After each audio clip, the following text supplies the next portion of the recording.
So for these two problems that I'll do here, I'll be helping you understand how to accomplish objective number 2, which works with recursive formulas. Now, a recursive formula would be a formula in which a sequence in which the successive terms in a sequence would depend on the terms just before it.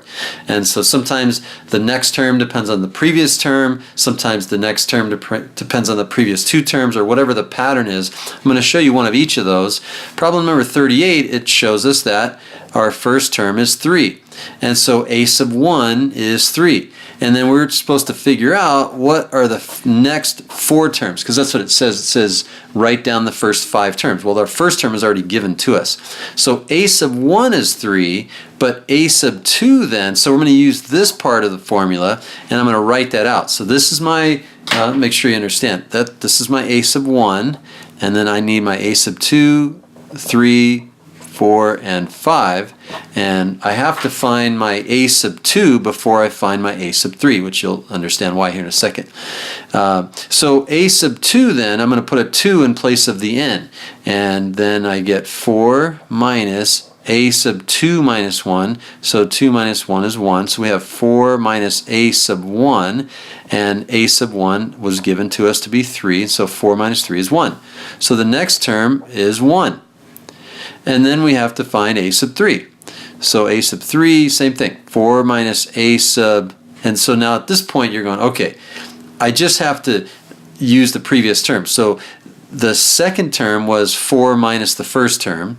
The third term here will be 4 minus the second term.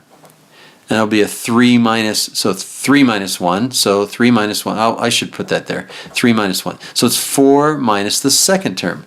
And the second term was 1. So 4 minus 1 is 3. So we put a 3 there. And now it gets a little weird here because now we just keep going back and forth. Now the fourth term is 4 minus a sub 4 minus 1. And again, all you have to do is replace n with the number that n is. So if you're trying to find a sub 4, you replace n with 4. A sub 4 is 4 minus a sub 4 minus 1. A sub 4 minus 1 is 3. So 4 minus a sub 3, again, we saw that a sub 3 is 3, 4 minus 3, and we get 1. And so now you know that, oh, the next term is just, it's going to be a 3 because it's going to be 4 minus the previous term. And so this is a sequence, kind of boring sequence, unless sometimes you get a sequence like this. It just keeps repeating itself, 3, 1, 3, 1, 3, 1. It'll go on forever, but the first 5 terms are, right, I will not write, I guess I probably should have asked you to in the last example. So 3, 1, 3, 1, 3. So you show all the work, and then just write down the first 5 terms. So it's there, now you can see it actually. So then you can, it just will be easier to grade when you show all your work, and then you have the answer right there at the bottom. You can see it.